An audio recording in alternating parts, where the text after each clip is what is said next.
അതുകൊണ്ട് ഞാൻ നിങ്ങളോട് പറയുന്നു, ഇനി ഞാൻ പറയാൻ പോകുന്നത് ആക്ഷണബിൾ സ്റ്റെപ്പാണ്. ഈ ആക്ഷണബിൾ സ്റ്റെപ്പ് നിങ്ങൾ അതുപോലെ തന്നെ ഫോളോ ചെയ്യണം. അതിന് മുമ്പ് നിങ്ങൾ മനസ്സിലാക്കേണ്ട ഒരു കാര്യം എന്ന് വെച്ചാൽ, എനിക്ക് എന്താ മെഡിറ്റേഷൻ കറക്റ്റായിട്ട് ചെയ്യാൻ പറ്റാത്തത്, എനിക്കെന്താ ഒരു ഡിസിഷൻ എടുത്ത് അത് ഫോളോ അപ്പ് ചെയ്യാൻ ഇപ്പോഴും പറ്റാത്തത്, ഞാൻ എന്താണ് എപ്പോഴും ഇങ്ങനെ ഫെയിൽ ആകുന്നത് നിങ്ങൾക്ക് എപ്പോഴെങ്കിലും തിങ്ക് ചെയ്തിട്ടുണ്ടോ? ബ്രോ, അതിന് നമ്പർ 1 കാരണം ഇതാണ്. എനിക്ക് വേണ്ടി ഈ കാര്യം നിങ്ങളൊന്ന് ഇമാജിൻ ചെയ്ത് നോക്കി ബ്രോ. ഞാൻ എൻ്റെ +1 +2 പഠിച്ചുകൊണ്ടിരുന്ന സമയത്ത് ഞാൻ വീട്ടിലേക്ക് വരുമ്പം എന്നും ഒരു കാര്യം എൻ്റെ മനസ്സിൽ ഇങ്ങനെ ആലോചിച്ചുകൊണ്ടാണ് വരുന്നത്. അങ്ങനെ ഒരു ദിവസം സ്കൂൾ വിട്ട് ഞാൻ വീട്ടിൽ വന്നു. അന്ന് അച്ഛനും അമ്മയൊക്കെ ഉണ്ടായിരുന്നു. ഞാൻ നേരെ പോയി ഫുഡ് കഴിച്ചു, TV ഒക്കെ കുറച്ച് നേരം കണ്ടു. അത് കഴിഞ്ഞിട്ട് എൻ്റെ കണ്ണ് നേരെ പോകുന്നത് ഫോണിലേക്കാണ്. അങ്ങനെ അച്ഛൻ്റെ ഫോൺ എടുത്തു, നേരെ സ്റ്റെപ്പ് കയറി മേളിൽ പോയിട്ട് ഞാൻ എന്തോ ചെയ്തതെന്ന് നിങ്ങൾക്കറിയാം?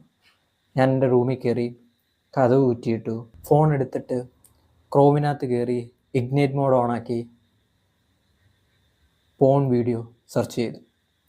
ഞാൻ അങ്ങനെ വീഡിയോ